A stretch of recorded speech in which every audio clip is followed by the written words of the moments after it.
करेंगे India Pakistan relations पे और किस तरह से ये बेहतर हो सकते हैं, या इसी तरह से हमारे दरमियान जो इतने सालों से टेंशन चल रही है वही चलती रहेगी, या हम कुछ बेहतर फ्यूचर भी देख रहे हैं।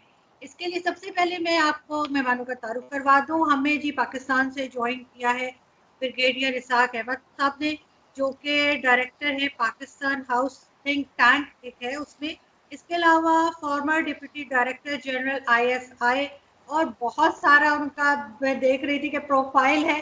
तो ये कि हमें ब्रिगेडियर साहब ज्वाइन किया है उन्होंने आज, और हम उनसे बात करेंगे पाकिस्तान और इंडिया रिलेशंस पे। और इंडिया से हमारे साथ हैं जी मेजर गौरव आर्या, जो किसी तारुफ के मोहताज नहीं है। मेजर साहब को आप सभी जानते हैं, वो होस्ट भी, टीवी होस्ट भी हैं, इसके अलावा राइटर भी हैं। और सबसे अच्छी बात यह है कि उनका सेंस ऑफ ह्यूमर बहुत अच्छा है। स्पेशली जब वो डिबेट्स होते हैं, इंडियन डिबेट्स में, तो बड़ी टेंशन चल रही होती है और बीच में मेजर साहब कुछ ऐसा कह देते हैं जिससे सब लोग जो है एकदम हंसने लगते हैं या मुस्कुराने लगते हैं, जो कि इनकी एक बहुत ज़बरदस्त आदत है, जो मुझे भी सीखने की ज़रूरत है। मैं कोशिश कर रही हूँ कि मैं फॉलो कर सकूँ। हमें हो सकता है कि थोड़ी देर में वैभव सिंह भी ज्वाइन करेंगे, जो कि ब्लॉगर भी हैं, एनालिस्ट भी हैं। हम उनका वेट कर रहे हैं, लेकिन यहाँ से हम शो हैं। आई होप कि वैभव जी हमें बीच में ज्वाइन कर लेंगे। सबसे पहले शुक्रिया आप लोगों का, आप दोनों का, कि आप लोग ने शो ज्वाइन किया। ब्रिगेडियर साहब, सबसे पहले आपकी तरफ चलती हूँ। आप क्या समझते हैं कि इंडिया पाकिस्तान टेंशन जो है, जो अभी आप देख रहे हैं कि बार बार एलओसी पे भी जो है, सीज फायर के बावजूद एलओसी पे भी वायलेशन हो रही है, और अंदर भी कश्मीर में भी टेंशन चल रही है, तो आपको लगता है कि कभी ये मसला हल होगा या हमेशा ऐसे ही चलता रहेगा? जी आरजू मेरे से पूछे बीच में, असल में आपकी आवाज वो हो गई थी। अच्छा जी जी, अच्छा ऐसा है। देखें आरजू, पाकिस्तान इंडिया के जो ताल्लुकात हैं, इसको समझने के लिए पहले हमें ये समझना पड़ेगा कि हम दोनों ममालिक चाहते क्या हैं। हिस्ट्री में जाएंगे तो वो तो बड़ी लंबी पड़ी है। कश्मीर को पकड़ेंगे, बांग्लादेश को पकड़ेंगे, सिखिज्म को पकड़ेंगे, यहाँ पर बलूचिस्तान को, केपी को, तालिबान को। हिस्टोरिकल पॉइंट ऑफ व्यू से जाएंगे तो बहुत लंबी डिबेट है, 70 साल हैं। उससे पुराना जाएंगे 1857 गदर, सारी चीज़ें। मेरा ख्याल है उन चीज़ों में जाने से हमें सिर्फ यही पता चल सकता है कि हाँ, हमारे डिस्प्यूट्स हैं बहुत गहरे, और उनको रिजॉल्व करने के लिए कोशिशें कितनी हुई कितनी नहीं हुई उसके बारे में तो हम बात नहीं कर सकते।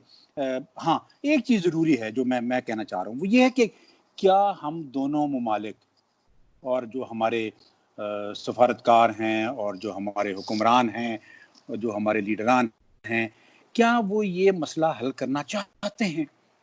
जब तक हम इस चीज़ के ऊपर सोच नहीं रखेंगे कि ये मसला हल करने के तलब है, अगर हल नहीं होगा तो हम दोनों ममालिक पिसते रहेंगे।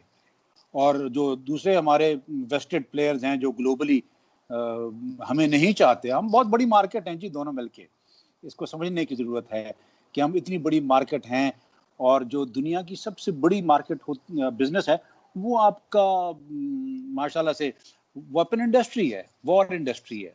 तो वॉर को जिंदा रखने के लिए देखिए, आपने 75 शुगर मिलें लगा लें, उसमें से वो नहीं कमाते जो आप एक एरोप्लेन या एक सबमरीन ले लें, उसमें से वो मुल्क कमा लेता है। इस चीज़ को समझने की ज़रूरत है कि हम अगर इसी तरह जंगों में लगे रहे, एक दूसरे के खिलाफ प्रॉक्सीज करते रहे, वो हमारे खिलाफ करते हैं, हम उनके खिलाफ करते हैं, क्यों करते हैं, किसकी विवाद करते हैं, उनकी वजह यही सारे डिस्प्यूट्स हैं। तो अर्जु, मेरे ख्याल में पहली चीज़ समझने वाली ये है, जो अभी ये जो नया एक फेज गुजर रहा है इंसान की ज़िंदगी में से, कोविड वाला, पोस्ट कोविड, ये हमें एक और चीज़ भी समझा रहा है। वो ये समझा रहा है कि यार, लुक इनवर्ड, अपने आप को संभालें और दुनिया की तरीक़ेकार पे ना चलें। तो हमें पहले एक दूसरे को, इंडिया पाकिस्तान को और इनके लीडरान को ये समझना पड़ेगा कि हमें ये डिस्प्यूट्स हल करने हैं। अब किस तरह करने हैं वो एक डिस्कशन है। बिल्कुल ठीक। जी मेजर साहब, आपने बात सुनी ब्रिगेडियर साहब की। आपको लगता है कि हमें ये डिस्प्यूट हल करने की ज़रूरत है, और कैसे हो सकते हैं? दूसरा, अगर आप कोई सवाल करना चाहें तो आप भी कर सकते हैं ब्रिगेडियर साहब से, प्लीज। जी आरजू, बिल्कुल ब्रिगेडियर साहब ने जो बात बोली, सही बात बोली है। डिस्प्यूट्स हल करने चाहिए दोनों ममालिक को, जो मार्केट की बात करी, वेपन इंडस्ट्री की बात करी ब्रिगेडियर साहब ने, वो सारी बातें सच हैं। मेरा बयान थोड़ा सा मुख्तलिफ है, थोड़ा सा अलग है, और पर दायरे में वही है जो ब्रिगेडियर साहब कह रहे हैं। मतलब मैं कुछ अलग बात नहीं कह रहा, लेकिन थोड़ा सा हट के एक मौक़िफ़ है इसमें। और आरज़ू वो है कि मुझे और लगता है कि दोनों मुल्कों को कम से कम एक दूसरे की सेंसिटिविटी समझनी पड़ेंगी। मैं ये नहीं कह रहा कि जो पाकिस्तानी बोल रहे हैं या उनका जो मौक़िफ़ है किसी बात को लेके, वो सही है या गलत है, उस पे मैं अभी कमेंट नहीं कर रहा। ये प्लेटफ़ॉर्म भी नहीं है वो कमेंट करने के लिए। लेकिन मैं ये कहना चाह रहा हूँ आरज़ू कि इंडिया में जो चीज़ें हुई हैं कुछ, राइट? तो वहाँ पे अक्सर पाकिस्तान मीडिया ब्लेम करता है प्राइम मिनिस्टर मोदी को, और जो बीजेपी है यहाँ पे, राष्ट्रीय स्वयंसेवक संघ है, आप लोग आरएसएस के नाम से जानते हैं जो इसको, एक over a period of time, खासतौर से 80s के बाद ये ज्यादा हुआ है, 80 की दहाई के बाद, 80 के दशक के बाद ये हुआ है कि जो मूड है थोड़ा सा एक नेशन का, जो मूड है पूरा, और खासतौर से पिछले 10-15 साल में बहुत ज्यादा रेडिकली मैं खुद देख रहा हूँ चेंज होते हुए, एक मूड है वो बहुत ज्यादा चेंज हो गया है। और कोई भी लीडर इंडिया का, चाहे वो मोदी हो जिनकी एब्सोल्यूट मेजॉरिटी है पार्लियामेंट में, जो कि शायद हिंदुस्तान के सबसे पॉपुलर प्राइम मिनिस्टर अभी तक हों, मतलब उनकी पॉपुलैरिटी अगर आप देखें बहुत ज्यादा पॉपुलर है वो। मैं सिर्फ नंबर ऑफ सीट्स में नहीं, क्योंकि राजीव गांधी को ज्यादा सीट्स मिली थी, बट वो सिंपैथी वेव थी क्योंकि उनकी मदर का असैसिनेशन हुआ था, तो he got 400 plus seats in parliament. मैं उसकी बात नहीं कर रहा, मैं जनरल पॉपुलैरिटी की बात कर रहा हूँ। तो आई थिंक मोदी जी भी जो काम कर रहे हैं यहाँ पे, I think he'd find it very difficult to go against the national mood. If I may use the word, I don't know ये accurate word है कि नहीं, और शायद मुझे ऐसा वर्ड यूज करना चाहिए कि नहीं मुझे नहीं पता अर्जु, लेकिन यहाँ पे एक आम आदमी जो सड़क पे चल रहा है आदमी, उसका मूड अगली हो गया है। It's become very ugly, and this is unfortunate. ये कोई सेलिब्रेशन की बात नहीं है कि हम लोग अपने आप को ना पीठ पे थपकियां देगी जी हमने को बड़ा तीर मार दिया। The mood is become ugly because somewhere the common man of India thinks that when we see the coffins of our soldiers coming back, जो आपके यहाँ जो गांव का एनवायरनमेंट है वो हमारे यहाँ भी गांव का वही एनवायरनमेंट है। जो आपके यहाँ खासतौर से पंजाब के बेल्ट में पाकिस्तान में जो एक फौजी की इज्जत है, सब जगह है पाकिस्तान में फौजी की इज्जत, लेकिन खासतौर से जो रिक्रूटमेंट बेल्ट हैं आपकी, राइट, उस एरिया में अगर आप देखेंगे तो जो गांव में इवन एक एनसीओ होता है, नॉन कमीशन्ड ऑफिसर, एक हवलदार है या सिपाही है, उसकी एक इज्जत होती है गांव में। When his dead body comes back, तो एक पूरा सा, और टेलीविजन कैमरास फिर वहां पे हैं और लोग आ रहे हैं, सैल्यूट कर रहे हैं, the images of the widows, the children, ये जो चीजें हैं, तो इससे क्या होता है कि there is, and this is a fact that Pakistan needs to take into consideration. आप जो लोग कहते हैं ना मोदी से बात करें ना करें, वो अलग चीज है, आप मोदी से बात करें ना करें। सबसे पहले आप ये समझ लें कि हिंदुस्तान में जो मूड है वो इतना ज्यादा अगली हो रखा है इस वक्त कि कोई बात करने का तसव्वुर भी नहीं कर सकता। और काफी हद तक मैं खुद कहूंगा ऑन रिकॉर्ड, ये मूड जस्टिफाइड है, ये सही है। उसको अगर आप बात करेंगे आम लोगों से ना, सो दे विल से अभी 7-8 दिन पहले वी लॉस्ट 3 जवान्स, उसके पहले हंडवाड़ा हुआ, we lost 5 people including a colonel साहब। तो जब उनकी बॉडीज आती है ना, ये देखना पड़ेगा, ये थोड़ा सा ये चीज समझनी पड़ेगी कि हो क्या रही है। और एक इंडिया में एक और ये थिंकिंग है जो कि मैं एडमिट करता हूं, मेरी भी थिंकिंग है कि टेररिस्ट जो आते हैं, the terrorist who are in Kashmir, they are killing. वो किसको मार रहे हैं? वो फौजियों को मार रहे हैं, राइट? हमारे फौजी शहीद हो रहे हैं, हमारी फौजी, जिसको हम लोग हिंदूज कहते हैं, वीर गति को प्राप्त हो रहे हैं हमारे फौजी। लेकिन जब हम टेररिस्ट को मारते हैं, राइट, तो वो पाकिस्तान आर्मी पे वार नहीं है, वो तो टेररिज्म पे वार है जो कश्मीर के अंदर हुआ है। एलसी की बात छोड़ दीजिए, लाइन ऑफ कंट्रोल तो 70 साल से हॉट है। लाइन ऑफ कंट्रोल का तो ऊपर वाला ही मालिक है, वहां पे तो ये होता रहता है, उसकी बात ना करें।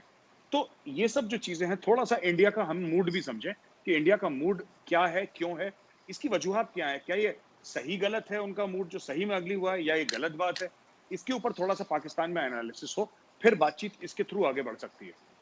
बिल्कुल जी। जी ब्रिगेडियर साहब, आपने बात सुनी मेजर साहब की, आप कहाँ तक एग्री करते हैं और कहाँ तक डिसएग्री करेंगे? नहीं, इंटरेस्टिंग गौरव। देखिए, पॉइंट ऑफ व्यूज जो लिए जाते हैं वो रियलिटीज के ऊपर बेस्ड करके, या जिसकी कहते हैं एम्पिरिकल एविडेंसेस देखी जाती हैं, और उसके ऊपर एक इंटरेस्टिंग सी बात जो आपने की कि मूड, जो आपने अगली मूड इंडिया में बात की पाकिस्तान के अगेंस्ट, ऑफ कोर्स ये जो मूड हुआ है ये बड़ा रीसेंट फिनोमेना, हाइप जो इसमें आई है वो रीसेंट फिनोमेना है, लेकिन इन एक्चुअल मूड एग्जिस्ट करता रहा है और आज से नहीं है, मतलब सिंस क्रिएशन है। पाकिस्तान इंडिया रिलेशंस कभी भी कॉर्डियल नहीं रहे, मैं कभी भी उसको उस एंगल से जब देखता हूँ, लेकिन इस मूड के आने की वजूहात क्या हैं? आपने टेररिज्म की बात की, देखें आप जिसको टेररिज्म कह रहे हैं, मैं उसको जिहाद कह रहा हूँ, मैं उसको फ्रीडम स्ट्रगल कह रहा हूँ। यही चीज़ अफगानिस्तान में है, अमेरिका उसको टेररिज्म कहता है, तालिबान उसको जिहाद कहता है। यही चीज़ यूगोस्लाविया में थी, यही चीज़ आपको श्रीलंका में नजर आएगी। वो तामिल्स को टेररिस्ट कहते थे, तामिल्स खुद को फ्रीडम फाइटर्स कहते थे। ये वो कहते हैं आप उधर से देख रहे हैं तो 9 नजर आ रहा है, मैं इधर से देख रहा हूँ तो 6 नजर आ रहा है। हम दोनों के पॉइंट ऑफ व्यू में फर्क थोड़ा सा इसलिए आ जाता है बिकॉज हमने अपने इंटरेस्ट प्राइम रखने होते हैं, नेशनल इंटरेस्ट हमेशा प्राइम होते हैं, आपके भी होंगे, मेरे भी हैं। ये दुनिया का निज़ाम है और ये इसी तरह चलेगा और ये आने वाले दिनों में भी चलेगा, ये कोई नई बात नहीं है। कश्मीर का इशू ये है कि कश्मीर एक डिस्प्यूटेड टेरिटरी था, है और आगे भी रहेगा। क्यों? बिकॉज उसको हमने इंटरनेशनल फोरम्स के ऊपर इंट्रोड्यूस कर दिया है एज ए डिस्प्यूटेड इशू। तो उस डिस्प्यूट को या तो हमने रिजॉल्व करना है और या उसको बेस बनाते हुए रिलेशंस को मजीद हाइप पे, नेगेटिविटी पे लेकर जाना है। आर्टिकल 370 की शेल्फिंग का इशू है, क्लेम्स का इशू है, आप कहते हैं कश्मीर हमारा है, हम कहते हैं कश्मीर हमारा है। ये रहेगा, ये रहेगा, इसलिए रहेगा कि जब तक हम इस चीज पे सोच नहीं लेते कि क्या कश्मीर, आप कहते हैं नहीं हमारा, बिल्कुल एग्रीड, मैं कहता हूँ नहीं हम, आपका नहीं है मेरा है, आप कहते हैं ठीक है, बिल्कुल। तो इसका मतलब है हम कहीं रिजॉल्व की तरफ तो नहीं जा रहे ना, हमने तो उसको इशू को समझ लिया है।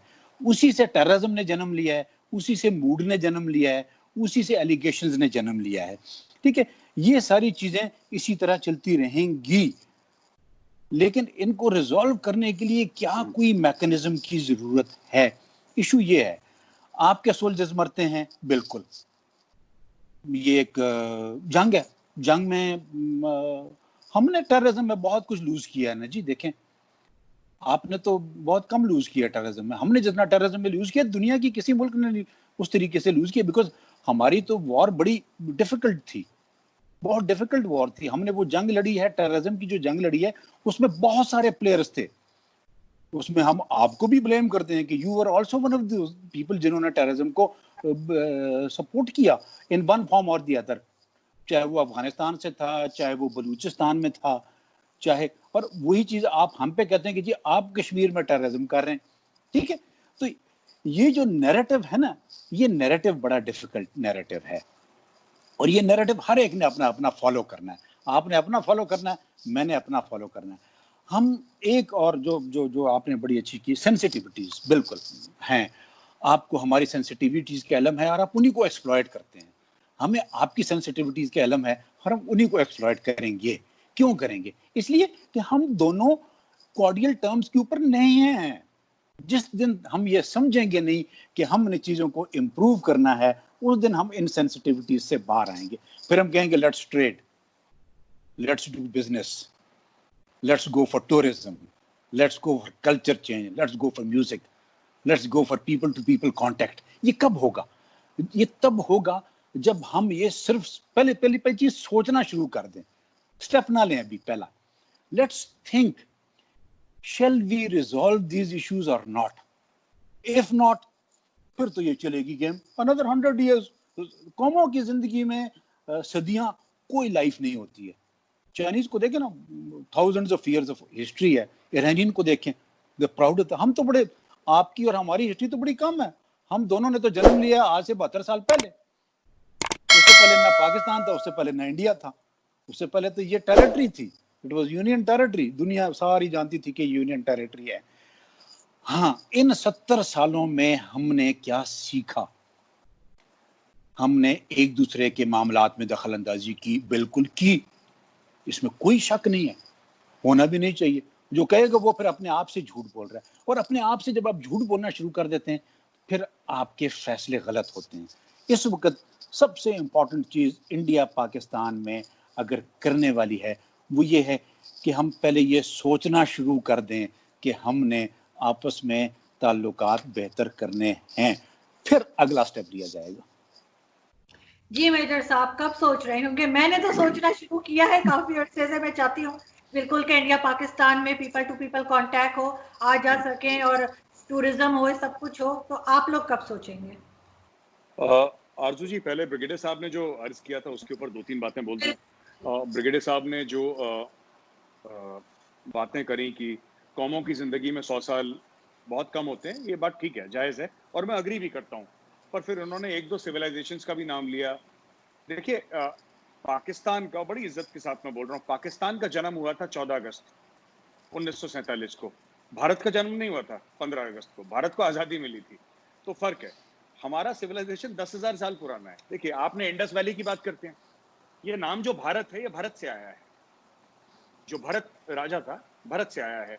जो कश्मीर की हम बात करते हैं, कश्मीर का नाम ऋषि कश्यप से आया है। कभी अब एटमोलॉजी में जाएं कि कश्मीर का नाम आया कहां से। इट हैज कम फ्रॉम ऋषि कश्यप। जो हम बात करते हैं हिमालय की, हिमालय से लेकर समुद्र तक हमारी वेद हैं। मैं आपको दिखाना चाहता हूं, अगर इजाजत हो ब्रिगेडियर साहब की। सर, अगर आप 1 सेकंड के लिए मुझे एक्सक्यूज करें और आप जी रिकॉर्डिंग ऑन रखें, मैं एक चीज दिखाना जी चाहता हूं। जी जी श्योर।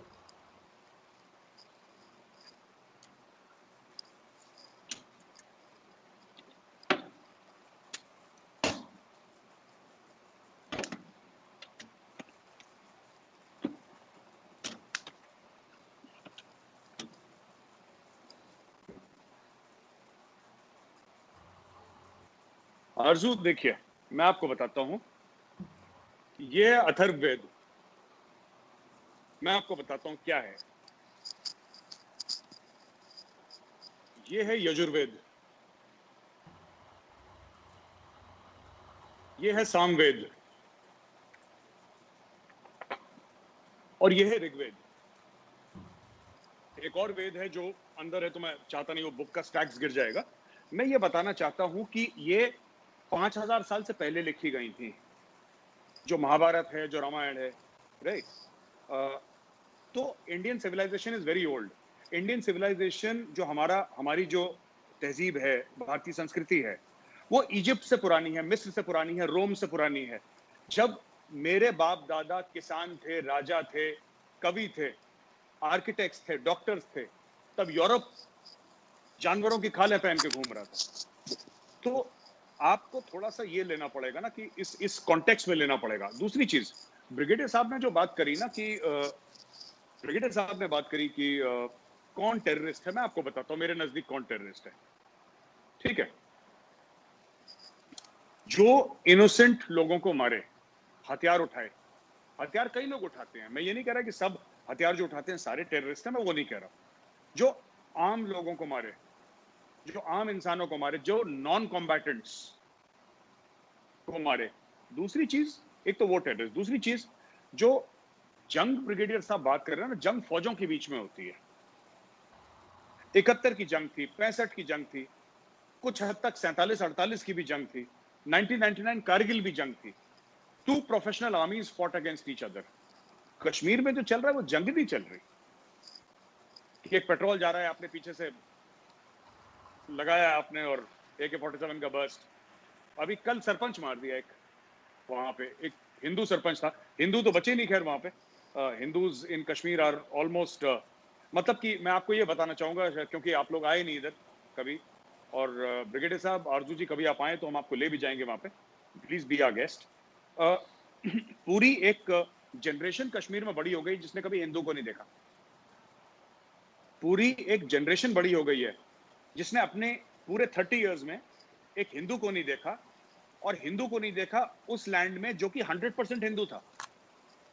1300s में, 1300 जो सदी थी, उसमें Shahmir was the first Muslim king of Kashmir. उसका नाम शाहमीर था, वो पहला मुस्लिम किंग था। शाहमीर के समय it was 100% Hindu. Today Hindus are less than 1% in the valley. Finished, wiped out, gone. कहां गए? मैं वही कहता हूं, देखिए ना, सुनिए, this is not to blame somebody, but Iran was not Islamic, Iran Zoroastrian था, जोरास्ट्रियनिज्म उनका फेथ था, इट्स 100% मुस्लिम। ये आपके जो रोम है, रोम क्रिश्चियन नहीं था, रोम 100%, इटली 100% क्रिश्चियन हो गई है। इजिप्ट देखिए, पुराने सिविलाइजेशंस की बात कर रहा हूँ, और चाइनीज का तो खैर ऊपर वाला मालिक है, वो मानते ही नहीं किसी को, तो then you don't talk about the Chinese. वो अपने लेवल पे चल रहे हैं, और ठीक है, उनके लिए, जो उनके मुल्क के लिए ठीक है, why should we advise the Chinese. मेरा ये कहने का मतलब है कि these are old civilisations, our civilisation is the oldest. ये आपने वैभव की बात करी, वैभव जहां पे रहता है, बनारस, बनारस इज, आप जाइए आर्कियोलॉजिकल सर्वे की आप फाइल्स देखिए, it is the oldest inhabited city in the world. हम लोग दमश्क की बात करते हैं, you know, we talk about Damascus, we talk about Baghdad. Banaras is 3000 years older than Baghdad. तो ये आप इसको देखें, बगदाद इज आपकी 2-2.5 साल पुरानी है, ये कब से गंगा जी के तट पे है, ये कब से चली आ रही है, आप रिकॉर्ड चेक करें। बहरहाल बात आते हैं ना कश्मीर पे, देखिए इशू पता क्या है, एक सबसे पहले हमें यह जानना होगा, शायद पाकिस्तानी अवाम को पता है नहीं पता, पाकिस्तान यूएन के पास नहीं गया था कश्मीर को लेके, इंडिया गया था। हाँ नहीं, I know it, everybody knows it. आप लोग गए थे, आप लोग गए थे, बिल्कुल हम लोग आप लोग गए थे। अच्छा, दूसरी चीज है कि जो 600-650 प्रिंसली स्टेट थे इंडिया में, भारतवर्ष में, ये एक जमाने में इनको जनपद कहते थे, जब 16-18 जनपद हुआ करते थे, आज से 3-4 हजार साल पहले की बात कर रहा हूँ। फिर बाद में टूट के प्रिंसली स्टेट्स बन गए, फिर ब्रिटिश ईस्ट इंडिया कंपनी आई, फिर क्वीन की फोर्सेज आई, फिर ब्रिटिश गवर्नमेंट यहाँ पे 150-200 साल चली है, पूरी जो भी चली है, सब कुछ मिला मुलूक है। तो कहने का ये मतलब है मेरा ना कि यहाँ पे हुआ ये है कि जब कश्मीर के महाराजा ने एक्सेशन साइन करा था, वो format was the same for everybody. Format Bhopal के लिए वही था, लखनऊ के लिए वही था, रामपुर के लिए वही था, मुरादाबाद के लिए वही था, सबके अलग अलग, किसी के नवाब थे, किसी के बादशाह थे, किसी के राजा अरूजे थे, इनके जो भी थे। तो देवर 600 करीब 600-650 प्रिंसली स्टेट थे इंडिया में, सब ने साइन करा। इशू ये होता है ना कि अगर पाकिस्तान ये समझता है कि हम यूएन के रेजोल्यूशंस की बात करेंगे और हमें यूएन रेजोल्यूशन से चलना है, और उसके क्या शराइत हैं, मैं उस पर नहीं जा रहा कि नंबर 1 ये है कि पाकिस्तान का, we are not going there at all, हम उसकी बात नहीं कर रहे। मैं तो ये कह रहा हूं, अगर आप यूएन की शराइत से चल रहे हैं, फिर आप यूएन से चलें। ये हिजबुल मुजाहिदीन, ये लश्कर तैयबा, ये जैश मोहम्मद, ये कौन है? ये तो कश्मीरी नहीं है, छोड़ के सैयद सलाउद्दीन, ये तो सैयद सलाउद्दीन तो बडगाम का रहने वाला है, उसने अपना नाम बदल दिया, यूसुफ शाह है उसका नाम, तो उसने अपना नाम सैयद सलाउद्दीन रख दिया। बट ये सारे तो पाकिस्तानी पंजाबीज हैं, दे आर नॉट कश्मीरीज। इनके फाइटर्स ज्यादातर पाकिस्तानी पंजाबीज हैं, कुछ इनके वैली में भी हैं फाइटर्स, ऐसी बात नहीं है, लेकिन जो पाकिस्तान में तो पाकिस्तानी पंजाबीज हैं। इश्यू पता है क्या है? इसी की बात थोड़ा सा, ब्रिगेडियर साहब की अगर इजाजत हो तो सर मैं थोड़ा सा साइड में एक बार बात ले जाऊं, थोड़ा सा अगर बात हो आप। जी बिल्कुल बिल्कुल जी। तो सर ऐसा है कि जैसे इंडिया में ना काफी, मैं थोड़ा सा मुख्तलिफ बात कर रहा हूँ। इंडिया में ये बड़ी बात हुई कि तब इस्लामोफोबिया है वगैरह है, राइट। मैं एक बात ये कहना चाहता हूँ ना कि थोड़ा सा जो आप लोग जो मुस्लिम कंट्रीज हैं, वो दूसरे को अलग ना करें। आप जब मुस्लिम और गैर मुस्लिम में करते हैं ना, तो फिर इसके नताइज होते हैं जो कि हर समय प्लेजेंट नहीं होते और हो भी नहीं सकते। मैं आपको 2-3 एग्जांपल देता हूँ, ठीक है, जो आरजू आपके वीडियो में हम डिस्कस कर चुके हैं। जो भी रीजन हो, हमारे सबके प्रॉब्लम है, मसले सबके हैं ना, मुसलमानों के भी हैं, हिंदुओं के भी, क्रिश्चियंस के, सबके मसले हैं। Why have only the Muslim countries made Organization of Islamic Cooperation? क्यों बनाने की जरूरत पड़ी आपको? ठीक है, क्यों हर चीज अलग अलग अलग, हमारा अलग तुम्हारा अलग, तुम्हारा अलग हमारा अलग, हम ऐसे हैं तुम ऐसे? भाई आपको मिलजुल के रहना है, आपको मिलजुल के रहना है, तभी बातचीत का जरिया खुलेगा। अगर हर चीज में आप अलग अलग करेंगे तो फिर दूसरे लोग कहेंगे। अब जैसे मैं आपको बताता हूँ इंडिया में क्या हुआ, बड़ा फेमस एक केस है, आरजू मैंने आपसे डिस्कस करा था। यहाँ पे 65-70 साल तक सरकार ने जो हज जो होता है, जो हर एक जो मुसलमान अफोर्ड कर सकता है उसके ऊपर फर्ज है, जो अफोर्ड कर सकता है उसके ऊपर फर्ज है। सरकार ने यहाँ पे 70 साल दिया, हज की सब्सिडी दी, ऑलमोस्ट 40 या 50% समथिंग लाइक दैट, मुझे अमाउंट नहीं क्लियर है, कि आपके एयर फेयर में माफ था, आपके शिप्स में माफ था। पहले तो शिप्स पे ही जाते थे एक टाइम पे, फिर बाद में एयर इंडिया की फ्लाइट चलने लगी। आपके होटल स्टे में जो पूरा पैकेज था उसमें गवर्नमेंट, तो कई 100 करोड़ हर साल और फिर बाद में हजारों करोड़ खर्च होने लगे because more and more people started going. तो एक कोटा होता था, फिर सबको मिलता था उसके हिसाब से ना, सब्सिडी मिलती थी। पर अगर एज ए हिंदू मैं अपने मुल्क में, जो मेरा मुल्क 80 to 85% हिंदू मेजोरिटी है, अगर मैं और जो लोग आप कह रहे हैं ना कि मोदी जी हैं आपके हिंदुत्व वाले हैं या हिंदू सरकार है, मैं कहता हूं जी मुझे अपने जो आपके जैसे कि आपके लिए पाक है, मक्का मदीना पाक है ना आपके लिए, तो मेरे लिए भी कुछ पाक होगा। तो मैं सिर्फ ये कह रहा हूं कि जो आपने मेरे मुस्लिम भाई बहनों को फैसिलिटी दी है, वही फैसिलिटी आप मुझे भी दे दो, सेम फैसिलिटी, और मेरा तो और सस्ता पड़ेगा क्योंकि बगल में ही है मेरा, तो आपका तो फिर दूर है। वो नहीं मिली कभी आज तक। तो इससे क्या हो गया कि जो इंडिया में प्रॉब्लम चल रही है, this is the creation of Muslim leaders of India, this is not a creation of RSS. देखिए, मोदी ने तो ये बोला है कि एक हाथ में कुरान शरीफ और एक हाथ में लैपटॉप होना चाहिए भारत के मुसलमानों का, राइट? लेकिन यहां पे लोग ऐसा कहते हैं कि नहीं साहब, ये एक टिपिकल माइंडसेट को अपील करने के चक्कर में, और जो यहां पे मुसलमानों का जो अशराफिया है ना, I am sorry to say the leadership, ये बहुत, जिसको कहते हैं ना, far removed from the common Muslim, far removed from the common Muslim. इनको उनके साथ कोई मेल नहीं है, बस they are born in a Muslim family, इनको किसी के साथ हमदर्दी नहीं है, किसी का काम नहीं है। बस आपने एक स्टेटमेंट पास कर दिया, ओवैसी के भाई ने बोला कि 15 मिनट के लिए, आप समझिए 85% मेजोरिटी हिंदू कंट्री में ओवैसी का भाई ये बोल रहा है कि 15 मिनट के लिए पुलिस हटा दो तो हम हिंदुओं को देख लेंगे, ये बोल रहा है। अब आप सोचिए, और लोग कह रहे हैं बड़ा बहादुर है। अरे वो बहादुर नहीं है, वो कॉन्स्टिट्यूशन ऑफ इंडिया उसको परमिट करता है, वो कैसा बहादुर है? तो मैं ये कहता हूं कि मैं थोड़ा सा माफी चाहूंगा, मैं थोड़ा सा अलग हो गया, we were talking about geopolitical issues और मैं लोकल इश्यू पे आ गया, लेकिन मैं कॉन्टेक्स्ट देने की कोशिश कर रहा था। जी जी अच्छा, नहीं, इंटरेस्टिंग है। देखें गौरव, कौमों की जो तारीख होती है वो तब्दील होती रहती है। मैं उस तरह नहीं कह रहा कि उनमें कोई तब्दीली आती है, नहीं। कल के जो लोग थे, जिसको आपने इरानियन, ऑफ कोर्स देवर, वो कहते हैं, हम उसको आतिश परस्त कहते हैं, वो हुआ करते थे, ठीक है। फिर वो कन्वर्ट हो गए मुस्लिम का, क्रिश्चियन से पहले क्रिश्चियन रिलीजन नहीं था, यूदिज्म था, यहूदी थे, यहूदियों से पहले कुछ और था। ये तो इंसानी तारीख है जो तब्दील होती रहती है और आगे भी शायद तब्दील होती रहे।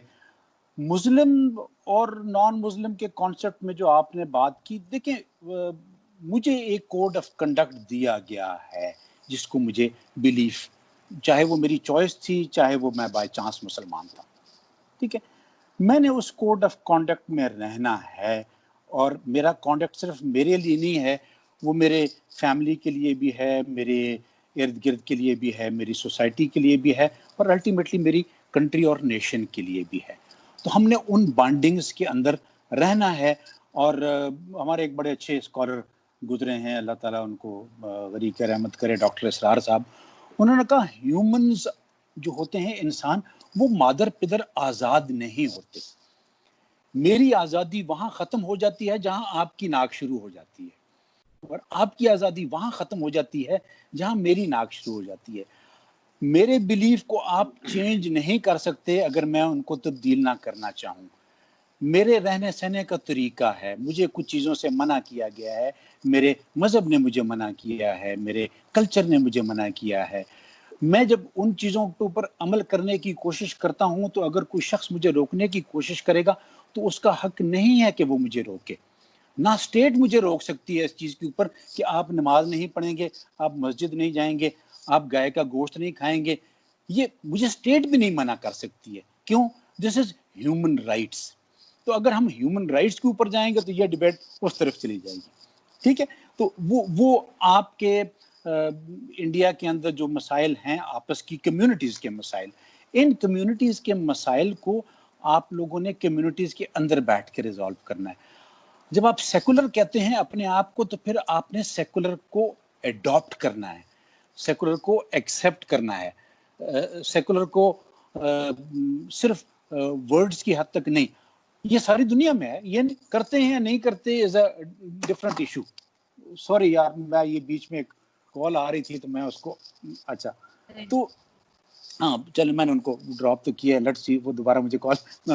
तो हमें आपकी वो इंटरनल पॉलिटिक्स हैं, उसको आप हैंडल कीजिए, आप बेहतर हैंडल करेंगे। बड़ी पुरानी आपने कहा आपकी सिविलाइजेशन है, तो उस सिविलाइजेशन को उसी हिसाब से रिस्पॉन्ड करना चाहिए था और करना चाहिए भी, ठीक है ना। तो बहरहाल एक दूसरी चीज बड़ी इंटरेस्टिंग जो आपने की, वो ये जो मुस्लिम रेटरिक की बात की आपने, वो ऐसी साहब की बात की।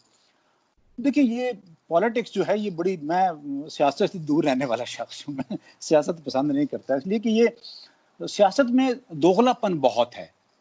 लोग कहते कुछ हैं, करते कुछ हैं, करना कुछ चाहते हैं, बोलते कुछ हैं, जिसकी वजह से इसकी जो वैल्यू है वो ड्रॉप हो गई, ख़ास तौर पर हमारे ममालिक में, जो एशियन थर्ड वर्ल्ड कंट्रीज़ हैं वहाँ पर, ख़ास तौर पर हम जो कि इन्फेंट डेमोक्रेसीज़ हैं, जिन्होंने अडॉप्ट कर लिया डेमोक्रेसी। ऑल्दो डेमोक्रेसी दुनिया तो आज भी एडवोकेट करती है, जो सोशल साइंसेज वाले हैं वो कहते हैं कि जी बड़ा बेस्ट निज़ाम है, लेकिन बेस्ट निज़ाम अगर देखा जाए तो फिर अमेरिका में वो निज़ाम किधर गया? आज देख लें अमेरिका को, डेमोक्रेसी कहाँ नज़र आती है आपको? तो वो एक लहर। इंटरेस्टिंग चीज़ ये है कि देखें, आपने बड़ी अच्छी बात की, हमें एक दूसरे की जिसको कहते हैं ना पॉजिटिविटी नेगेटिविटी, इसके साथ जीना पड़ता है। मैं वो अक्सर एक मिसाल देता होता हूँ कि जब आप शादी करते हैं तो आपने जिस खातून से शादी करनी है, आप उसकी अच्छी चीज़ें ले लें और कहें कि यार ये जो ख़राब चीज़ें हैं तुम वापस ले जाओ, ये नहीं हो सकता। आपने इन टोटलिटी एक्सेप्ट करना होता है। When you accepted yourself to be a secular state, then you need to accept every community in its entirety. आप ये नहीं उनको कह सकते कि आप ये करेंगे और ये नहीं करेंगे। ये मेरे लिए भी है, ये आपके लिए नहीं है।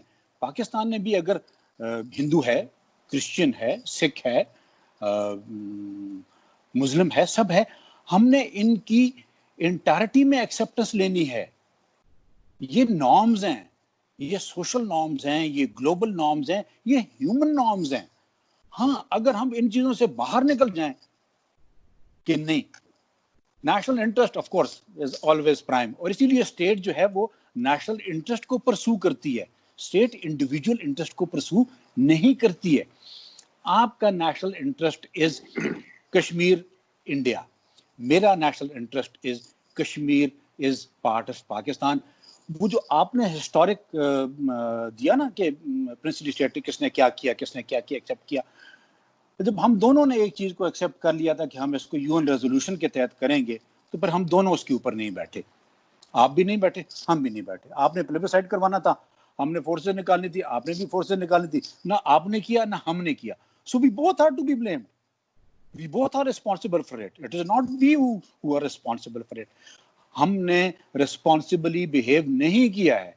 इंडिया, मैं अभी एक और चीज, आप पुरानी सिविलाइजेशन हैं, आप बहुत बड़ा मुल्क हैं, आप इकोनॉमिकली बहुत अच्छे हैं, आप मिलिटरीली बहुत अच्छे हैं, accepted, but please accept Pakistan as a sovereign state. आप हमारे मैटर्स में इंटरफेयर करते हैं, हम आपके मैटर्स में इंटरफेयर करते हैं। किस तरीके से करते हैं is a long story. We start from one corner and we go to other corner, it will never finish. मैंने कहा ना, देखिए ये जो irritants and disputes, they are existing everywhere.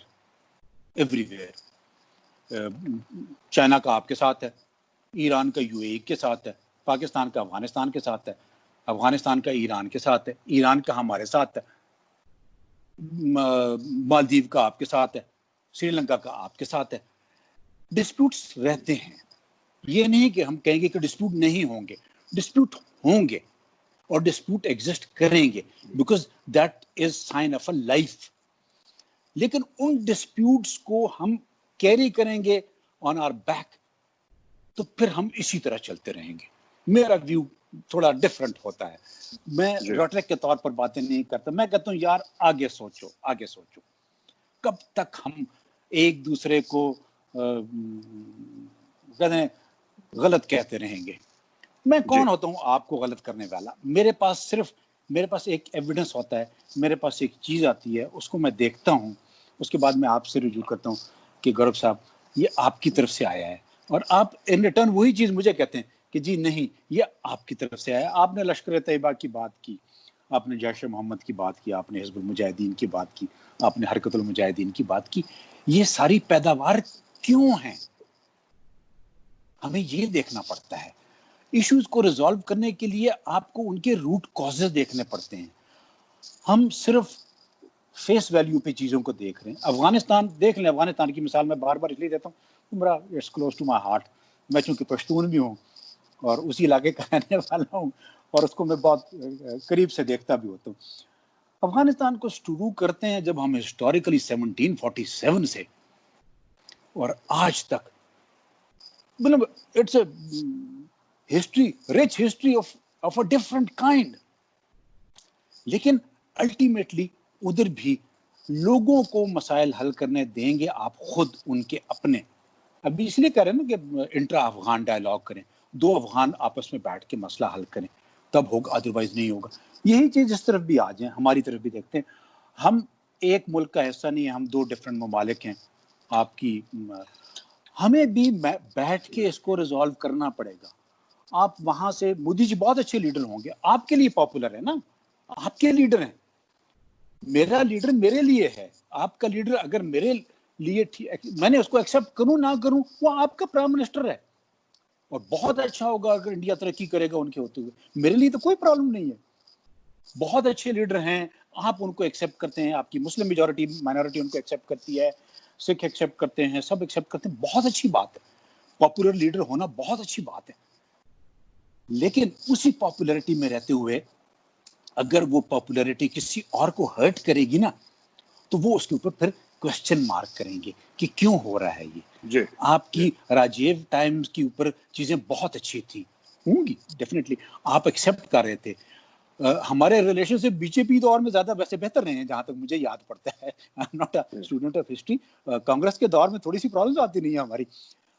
अभी इसी लीडरशिप को कैश करवाएं, इस लीडरशिप से जिसकी इतना अच्छा पॉपुलैरिटी ग्राफ है, जिसको लोगों ने एक्सेप्ट कर लिया है, जिसको एस्टैब्लिशमेंट ने एक्सेप्ट कर लिया है, जिसको ग्लोबली एक्सेप्ट हो गया है, इस लीडरशिप को आप लीड में रखते हुए इन मसाइल का हल निकालने की कोशिश करें। हम भी चाहते हैं, हमारे पास भी इसी किस्म के लीडर्स हैं जो कि होंगे, जो चाहते होंगे कि यार देखें, सियासत चमकती कब है? सियासत चमकती तब है जब उसमें इश्यूज हों, जब उसमें इरिटेंट हों, जब आप मुझे ब्लेम कर रहे हो, मैं आपको ब्लेम कर रहा हूं।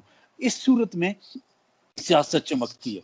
हमने सियासत नहीं चमकानी है। मैं इस व्यू का हूं, आप अपना एंगल देखते होंगे, आपकी अपनी सोच है। मेरी सोच ये है कि हमें आगे चलना है। उस जनरेशन को हम क्या देने जा रहे हैं जो आज के बाद आएगी, मेरा बेटा, आपका बेटा, उनके बच्चे, उनके बच्चे, हम उनको क्या दे के जाएंगे? क्या हम एक अच्छी एनवायरनमेंट, अच्छे बायलैटरल रिलेशंस, एक दूसरे के ऊपर एतबार, एतमाद, या आप मेरे बंदे को मारो कॉफिन भेजो, मैं आपके बंदे को मारता हूँ कॉफिन भेजता हूँ। आप अपने तराने गा रहे हो जिहाद के, मैं अपने तराने गा रहा हूँ, चलेगा?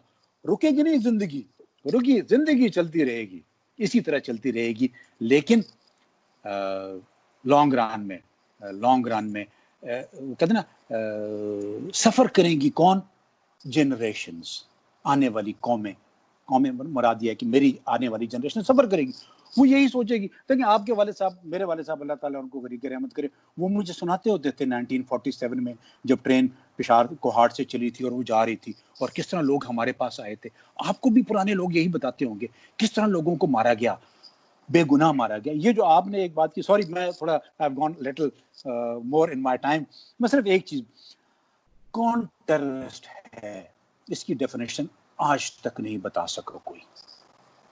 आप विकिपीडिया खोलें, विकिपीडिया तो खैर लो ग्रेड एक वेबसाइट है, दुनिया की तमाम थिंक टैंक्स खोलें, हर शख्स ने टेररिज्म को अपने एंगल से डिफाइन किया है।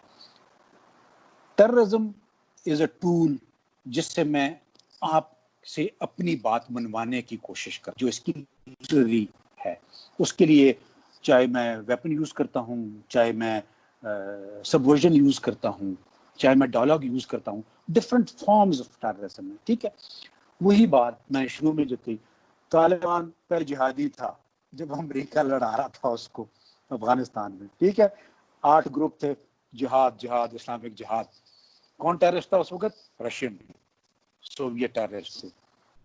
उसके बाद क्या हुआ, वो आपस में लड़ते रहे, फिर आ गया तालिबान। जब हुआ 9/11, उसके बाद अमेरिका सरकार इधर आ गई। अमेरिका सरकार ने कहा तालिबान इधर टेररिस्ट, वही जिहादी जिसको उसने यूज किया था अपने लिए जिहादी बना के, उसी को उसने कहा यू आर अ टेररिस्ट। ये कॉन्टेक्स्ट है, ये कॉन्टेक्स्ट की गेम है, और कॉन्टेक्स्ट की गेम इसी तरह चलती है। हमें निकलना पड़ेगा इससे, इस कॉन्टेक्स्ट की गेम। और एक फाइनल वर्ड, हम प्लेयर्स हैं, हम पे गेम खेली जा रही है। आप ग्लोबल पावर बनना चाहते हैं, बस अच्छा, क्यों? India has a right to become a global power, but keep me as a power to be reckoned with. मैं भी एक मुल्क हूं, मैं भी अपनी जिंदगी गुजारना चाहता हूं, अपने तरीके से गुजारना चाहता हूं। आप मुझ पे इम्पोज ना करें, मैं आप पे इम्पोज नहीं करूंगा। जब हम इस चीज को एक्सेप्ट कर लेंगे कि मैं एक इंडिपेंडेंट स्टेट हूं और मेरी पॉलिसी होनी चाहिए जिसके अंदर किसी का इंटरफेरेंस नहीं होना चाहिए, ना आपका और ना मेरा आपके मुल्क में, फिर हम आगे बढ़ेंगे। Sorry for taking little longer. नहीं, कोई नहीं। जी जी जी मेजर साहब। अच्छा, नहीं, मैं काफी सारे पॉइंट ब्रिगेडियर साहब ने बता दिए, तो मैं एक 4-5 पॉइंट्स को बेसिकली टच करूंगा। तो उन्होंने बोला कि रशियन टेररिस्ट था और जो फिर बाद में अमेरिका ने फायदा उठाया। मैंने एक किताब पढ़ी थी, the bear trap, which was written by a Pakistani brigadier of the ISI only। मैं उनका नाम भूल रहा हूँ, और बड़ी शानदार किताब है, the bear trap. Brigadier Yusuf है जी, ब्रिगेडियर यूसुफ। जी, ब्रिगेडियर यूसुफ, और उनके साथ आई थिंक मार्क एटकिंस या टॉम एटकिंस भी साथ वो में। छोटी सी बुक है, I think it's not more than 100 pages, even it's 40-50 pages है। उससे ज्यादा इंटरेस्टिंग बुक है प्रोफाइल ऑफ इंटेलिजेंस, जो लिखी गई है, जो जनरल तिरमिजी ने लिखी थी, वो भी इसी कॉन्टेक्स्ट में है। या फिर एक अच्छी बुक और आई थी, साइलेंट सोल्जर आई थी, जो कि बेसिकली आई थी जनरल अब्दुर्रहमान के ऊपर, जिन्होंने अफगान जिहाद, बेसिकली ये उस कॉन्टेक्स्ट में बुक लिखी गई थी, ये दोनों। जी, पर मेरा जो कॉन्टेक्स्ट इस वक्त सर, मेरा कॉन्टेक्स्ट ये है कि बेयर ट्रैप में जो लिखा था, और भी चीजें जो हैं, जो हिस्ट्री हमें बताती है कि पाकिस्तान के थ्रू, पोर्ट बिन कासिम के थ्रू आपका लॉजिस्टिक्स गए, और जो जिहाद हुआ अफगानिस्तान में 79 और 89 के बीच में, जो उस 10 ईयर पीरियड के बीच में जिहाद हुआ, उसके बाद सोवियत यूनियन भी टूटा, that was done by American money, but it was facilitated by the Pakistan army and the ISI. और यस, बिल्कुल ट्रू, हाँ, नो डाउट इन इट। जी, एग्जैक्टली, यू आर राइट। बिल्कुल, मैं वही कह रहा हूँ, मैं वही कहने लगा था सर। तो ये कहना कि वहां पे ये था, अमेरिका ने, देखिए, कोई किसी का फायदा नहीं उठाता। अगर मैं थोड़ा सा भी इल्म रखता हूँ, थोड़ा सा भी शऊर रखता हूँ, कोई मेरा फायदा नहीं उठा सकता। हाँ, मैं अगर बिल्कुल ही बेवकूफ हूँ, मेरे में बिल्कुल ही अगर अकल नहीं है, तो फिर तो कोई फायदा उठा सकता है। कोई किसी का फायदा नहीं उठा, मैं ये मान के चलता हूँ। दूसरी ये चीज असर की जो आपने बात करी थी ना, कि हिजबुल मुजाहिदीन और लश्कर तैयबा जो एग्जिस्ट करते हैं, हमें यह सोचना पड़ेगा क्यों एग्जिस्ट करते हैं, ठीक है? तो वो कुछ भी, कोई भी रीजन हो उनका एग्जिस्ट करने का, वो जन्नत जाना चाहते हो मरने के बाद, या फिर वो कश्मीर को सो कॉल्ड आजादी दिलवाना चाहते हो, उनका जो भी मकसद हो, ठीक है, कोई भी मकसद आप हथियार से हल अगर करना चाहेंगे, तो फिर जैसा ब्रिगेडियर साहब ने बोला था, 100 साल नहीं 1000 साल चलेगा मामला, राइट? जियाउल हक ने बोला था डेथ बाय 1000 कट्स। अब एक छोटी सी बात मैं बता दूं, in the line of fire, Pervez Musharraf sahab की, जनरल साहब की किताब जो है in the line of fire, Pervez Musharraf खुद कहते हैं कि मैं इंडिया के अंदर खुद गया था, spent a night in Kargil. He is himself saying, वो थोड़ा सा कमांडो टाइप के भी थे, वो पिस्टल लेके फोटो भी थी उनकी। तो जनरल साहब ने ये भी बोला। अब क्यों आए मुझे नहीं समझ में आया, क्योंकि अगर ब्रिगेडियर साहब मेरी बात समझते होंगे, अगर प्लान ये था, जैसे जनरल अजीज ने भी बोला था अपने इंटरव्यू में, कि अगर ये प्लान था कि सियाचिन को आइसोलेट करना है, तो सियाचिन को हाईवे 1 अल्फा काट के थोड़ा आइसोलेट कर सकते हैं। वो तो श्रीनगर की रोड में लेफ्ट हैंड साइड में, आपके यहाँ से Kargil is basically a small town, district Dras है, वहां से गुजरता है, सीधा चले जाए आप पहुंच जाएंगे, कश्मीर वैली पहुंच जाएंगे। तो उसमें तो आप कट ऑफ नहीं कर सकते। अगर आपको कश्मीर के लिए करना था, तो आपने लद्दाख में क्यों करा? पर एक इन्वेजन हुआ, 527 brave hearts we lost, right? तो अब ये जो बात है कि इंटरफियर ना करना। देखिए इंटरफियर पाकिस्तान कहता है कि आपने कभी तस्लीम नहीं करा पाकिस्तान को। कैसे नहीं तस्लीम करा साहब? हमारा वहां पे हाई कमीशन है, आपका यहाँ पे हाई कमीशन है, और कैसे मुल्क एक दूसरे को तस्लीम करते हैं? अब मैं किसी के दिल में जाके तो नहीं बोल सकता किसी को कि तुम दिल में तस्लीम करो, वो तो दिलों की बात है। लेकिन इंडिया के डिप्लोमेटिक रिलेशंस हैं, और इंडिया के वजीर जो वुजरा हैं वो भी पहले आते थे, अब बीच में बंद हो गया। मोदी जी भी गए, नवाज शरीफ भी आए, यहाँ पे इमरान खान छोड़ के मुझे लगता है कि बाकी लोग भी आए, आपके जो जनरल्स थे, परवेज मुशर्रफ साहब भी आए इंडिया में, सब लोग गए, वाजपेयी जी गए, मीनार पाकिस्तान गए। वो ठीक है कि उनके जाने के बाद आपने मीनार पाकिस्तान धो दिया, आपने बोला कि ये खराब हो गया है, यहाँ पे काफिर आए, इसको धो, तो आपने धुलवा दिया, वो कोई बात नहीं है, कोई बात नहीं, मेंटेनेंस चलना चाहिए किसी भी एरिया का। लेकिन वो मजाक में कह रहा हूँ मैं, बट ऐसा हुआ था, धुलवाया था मीनार पाकिस्तान कुछ लोगों ने। ठीक है, हर जगह होते हैं, हमारे यहाँ भी, आपके यहाँ। मेरा ये कहने का मतलब है, तीसरी चीज ये है कि ना, ये बात जो करी कि नमाज पढ़ने की आजादी, तो मैंने आज तक, I am 48 years of age, 48 साल हो गए, मैंने तो नहीं देखा कि कहीं नमाज पढ़ना रुका। लॉकडाउन में मना करा है, पर लॉकडाउन में मंदिर भी बंद है, मस्जिद भी बंद है। मेरे घर में 2 मिनट 3 मिनट की दूरी पे वहां पे हैं, मंदिर भी है, मस्जिद भी है, और सब बंद है अभी। और सरकार ने बोल दिया ना किसी को पूजा करनी है, ना किसी को नमाज पढ़ना है, कोई जरूरत नहीं है। घर में ही भगवान को भी ढूंढो, घर में अल्लाह को ढूंढो, बाहर जाने की कोई जरूरत नहीं है। इंडिया में कर दिया लॉकडाउन तो कर दिया, कहानी खत्म, जिसको बुरा लगे लगे, but it's for everybody. Churches बंद है, गुरुद्वारे बंद है, सब बंद है यहाँ पे, राइट? अब धीरे धीरे खुल रहा है, तो लोग जा रहे हैं इबादत करने के लिए, बट सोशल डिस्टेंसिंग के साथ उनको बोला है। पाकिस्तान में भी कुछ ऐसी करने की कोशिश करी है। एक और चीज, गाय के गोश्त की जहां तक बात है, हमारा कॉन्स्टिट्यूशन प्रोहिबिट करता है, हमारा कॉन्स्टिट्यूशन ऑफ इंडिया प्रोहिबिट करता है, आप इंडिया में नहीं खा सकते, ये हमारा लॉ अलाउ नहीं करता है, तो नहीं खा सकते, एंड ऑफ स्टोरी। जैसे मैं आपको बताता हूं, राइट?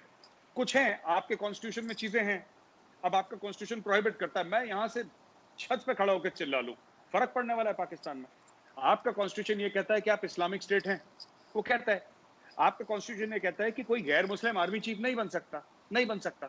गैर मुस्लिम आपका प्रधानमंत्री या राष्ट्रपति, सदर या फिर वजीर आजम नहीं बन सकता, नहीं बन सकता। हम इसमें क्या कर लेंगे? वो आपका निजाम है ना, वो आपका निजाम है, राइट? एक और चीज, जिस मुल्क में 80-85%, और हम ये नहीं कह रहे कि हमारी सेक्युलरिज्म परफेक्ट है, हमारी सेक्युलरिज्म भी परफेक्ट नहीं है, अमेरिका की भी परफेक्ट नहीं है, किसी की भी नहीं है, ना इंडिया की डेमोक्रेसी परफेक्ट है। मैं यहाँ पे ये क्लेम करने नहीं आया हूं, लेकिन आप एक बार जरूर, मैं ब्रिगेडियर साहब से भी रिक्वेस्ट करूंगा और आरजू आपसे भी मैं दरखास्त करूंगा, आप ये बात जरूर देखिएगा, एक ऐसा मुल्क जिसमें 80-85% हिंदूज हैं, 80-85% हिंदूज हैं, वो कॉन्स्टिट्यूशनली आज भी सेक्युलर है। और ठीक है, हमारी सेक्युलरिज्म में 10 प्रॉब्लम्स हैं, मैं मना नहीं कर रहा, ऑन रिकॉर्ड बोल रहा हूं, एंड गलत ऐसा नहीं है कि नहीं हुआ है, हुआ है। हम उसको करेक्ट करने की कोशिश करते हैं, कभी फेल हो जाते हैं, कभी पास हो जाते हैं।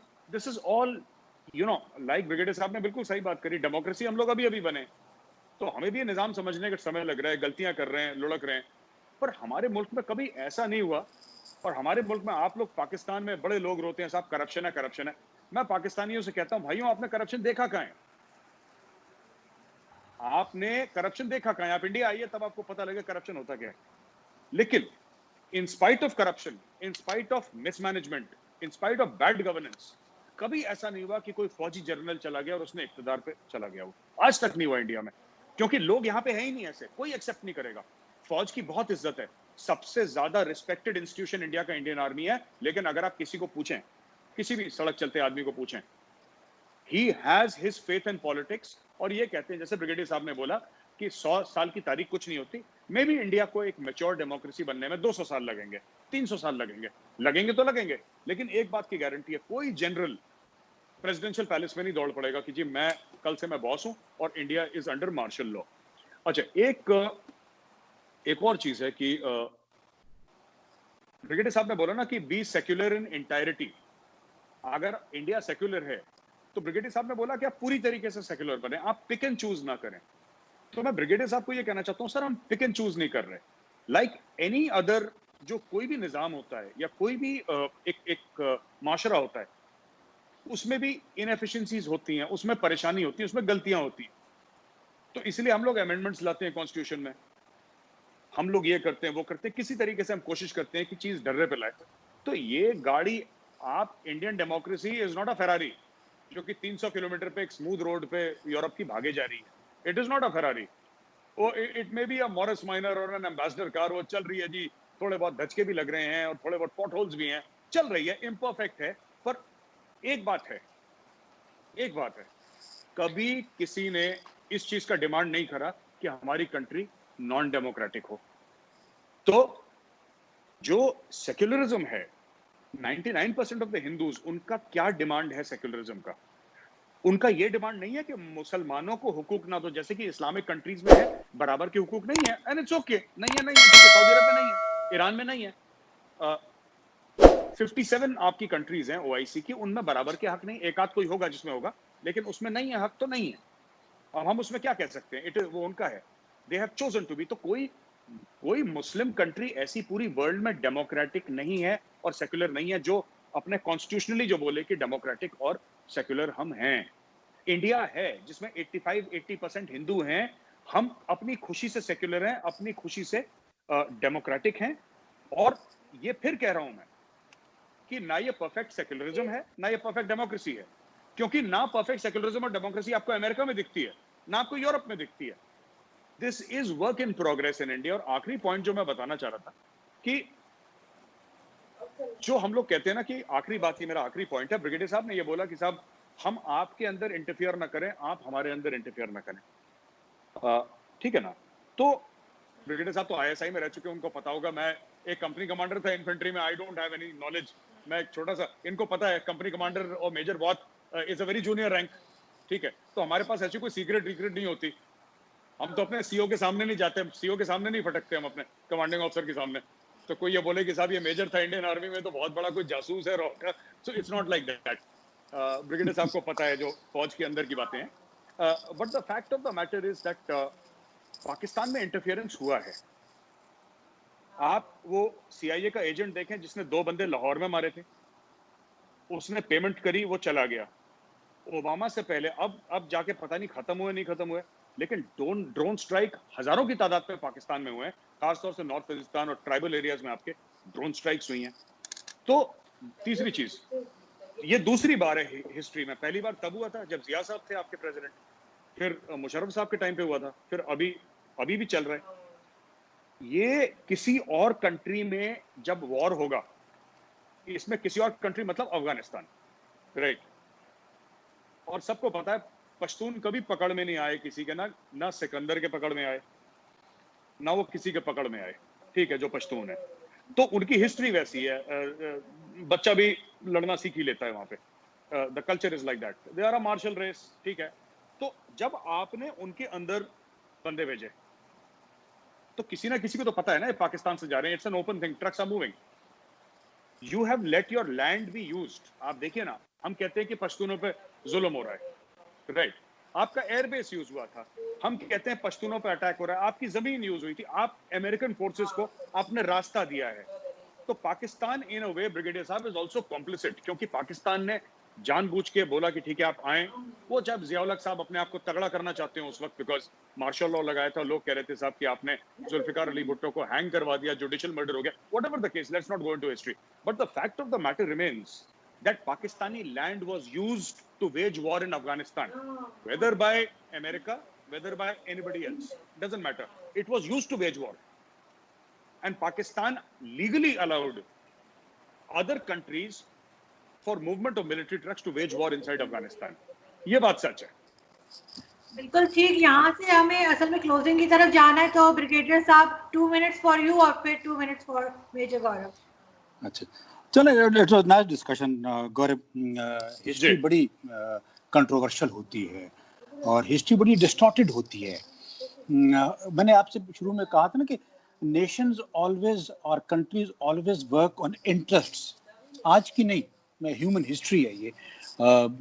आप जिसको मर्जी देख लें, अपने देख लें, आपके पास जब ब्रिटिश हमारे पास हुआ करते थे तो उनका इंटरेस्ट था, उन्होंने हमें यूज किया, मुसलमानों को हिंदुओं के खिलाफ, हिंदुओं को मुसलमानों के खिलाफ, सिखों के खिलाफ, इवन सेकंड वर्ल्ड वॉर में हमें ले जाके जापानियों के खिलाफ और पता नहीं किस किस के खिलाफ लड़ाते रहे। वो कमिंग ऑन टू के एक सिर्फ आपकी चीज में कहूँगा, एक्सेप्टेंस आपने एक बात की, मैं सिर्फ उसको सिर्फ देखिए एक्सेप्टेंस, आपने कहा कि दिल में एक्सेप्टेंस,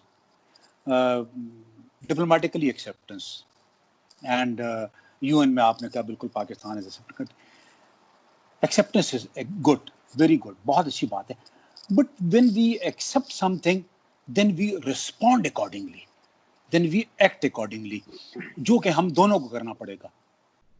आप और होता क्या है, रिएक्शनरी होता है। देखिए जी, मैं एक लफ्ज यूज करता होता हूँ जिसको हम कहते हैं रिस्पॉन्स ओरिएंटेड पॉलिसीज और response oriented activities.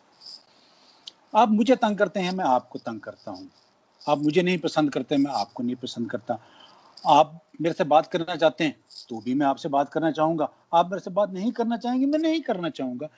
Human nature transform करती है स्टेट नेचर में।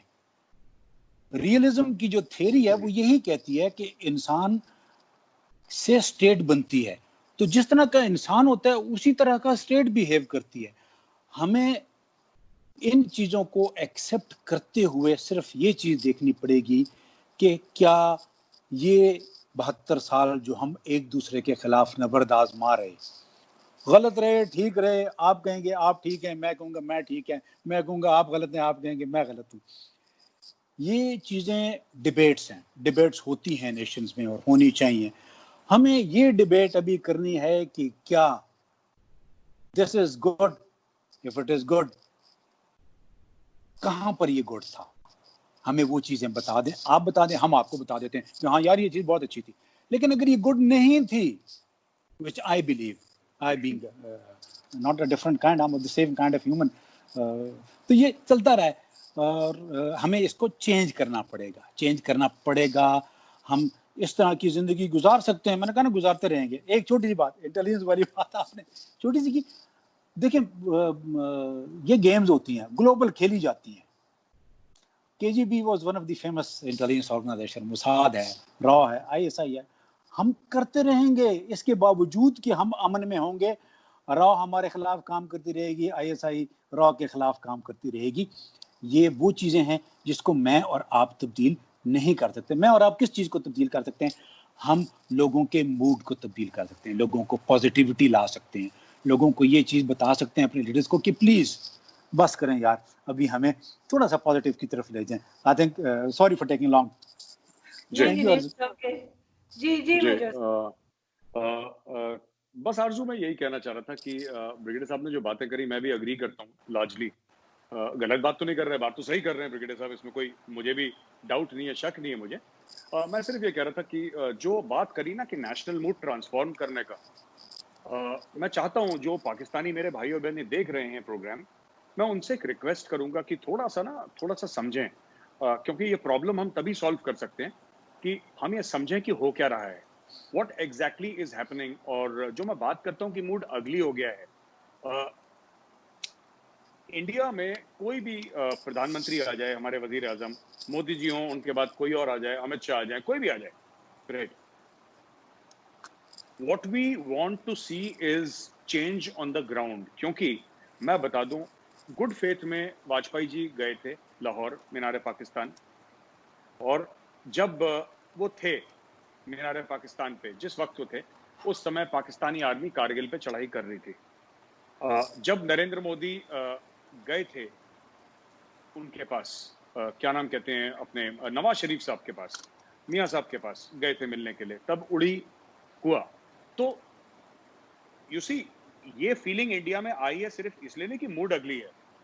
अब लोग ये कहने लगे हैं कि साहब हम किस तरीके से भरोसा करें, बार बार कुछ करते हैं, बार बार ये होता है, बार बार कुछ करते हैं, बार बार Kargil was a war, Kargil was a war. And आखिरी चीज में 30 सेकंड, इंडिया में एक ये भी बहुत कश्मकश है, जितना मैंने नोट करा है, कि हम पाकिस्तान से अगर बात, अभी तो खैर बात होगी नहीं, पर मैं बोल रहा हूं पहले कश्मकश थी, साल 1.5 साल पहले, 2 साल पहले कम से कम, और आगे भी अगर बातचीत शुरू हुई तो इंडिया में एक सोच ये है कि हम बात किससे करें। और मैं ब्रिगेडियर साहब से ये बात अर्ज करना चाहता हूं सर, विद ड्यू रिस्पेक्ट, ये जो पॉइंट ऑफ व्यू है इंडिया का, they say that you know, I don't want, discussion हमारा बहुत 1.5 घंटे तक चल गया है, तो I don't want to elongate it, मैं सिर्फ ये कहना चाहता हूं कि इंडिया में हर समय ये बात रहती है कि साहब हम बात किससे करें।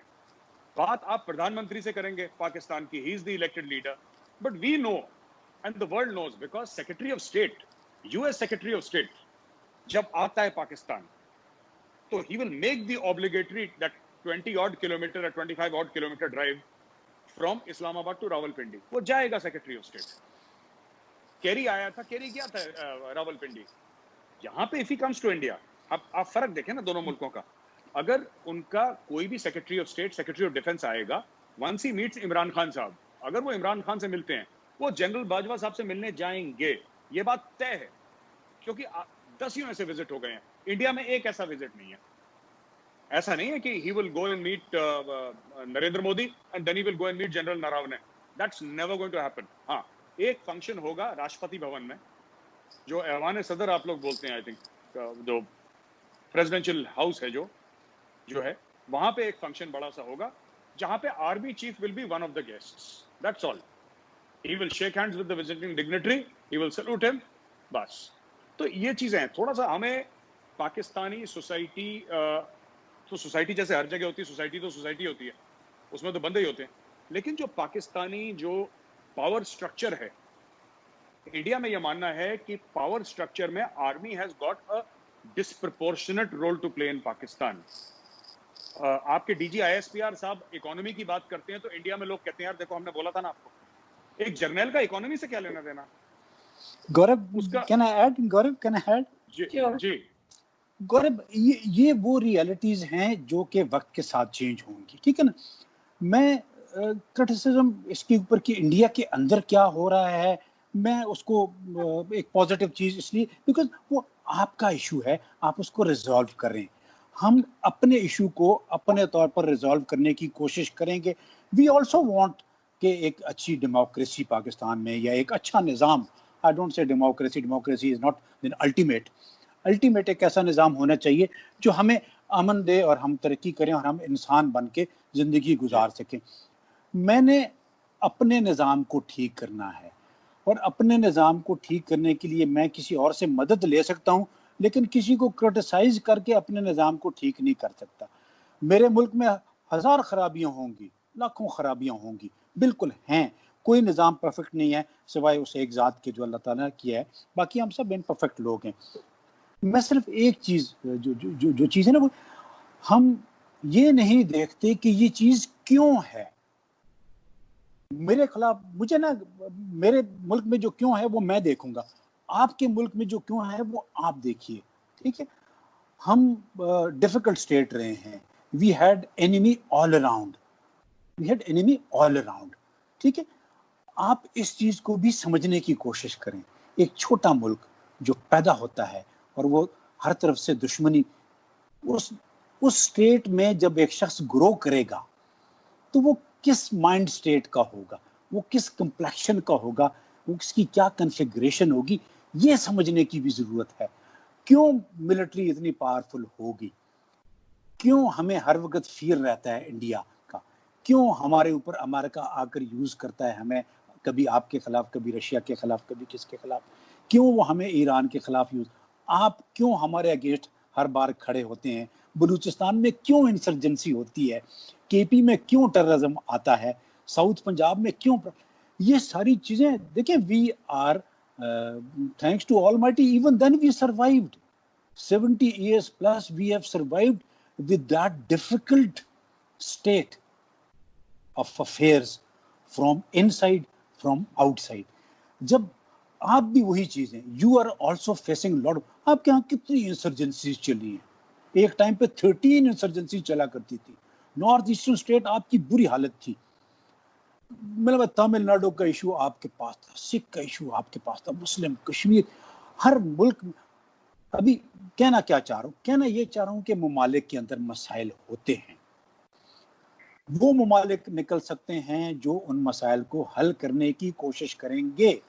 अगर हम उन मसाइल को साथ लेके, वो कहते ना मैं और आप दोनों फौजी हैं, पैक में डाल के पीछे लेके फिरते रहेंगे तो वजन कम नहीं होगा। उस वजन को वहां से निकालना है। निकालना किस तरीके से है, ये सोच पहले लाए, स्टेप ना लें। आप कहते ना किससे बात करें, बात ना करें, let's put ourselves correct first, rather than asking गौरव कि यार गौरव तुम ये करो, तुम ये ना करो. गौरव आप अपने घर को ठीक करो, मैं अपने घर को ठीक करने की कोशिश करता हूँ. जब हम दोनों कोशिश करेंगे तो पॉजिटिविटी आएगी. वो इंशाल्लाह होती रहेगी डिस्कशन आपसे. बिल्कुल. एंड और बड़े काम से और नहीं, और आरजू मैं ब्रिगेडियर साहब की बात का जवाब नहीं दूंगा, मेरे सीनियर हैं, and I think we should have another discussion some other day. Sure, definitely. I think it was. Thank you so much आप दोनों का कि आप दोनों ने ज्वाइन थैंक यू. किया. और फाइनली मैं दोनों साइड से जो है वो आर्मी के लोगों को बिठाने में कामयाब हो गई. और मेजर गौरव 1.5 घंटा नहीं हुआ है, इट्स हार्डली 1 hour. चलिए ठीक है. Thank you. And sir, I would like to say it was a pleasure meeting you, sir. Thank you, Gaurav. Look after yourself. Thank you, sir. Thank you. Thank you, sir. Thank you. Right.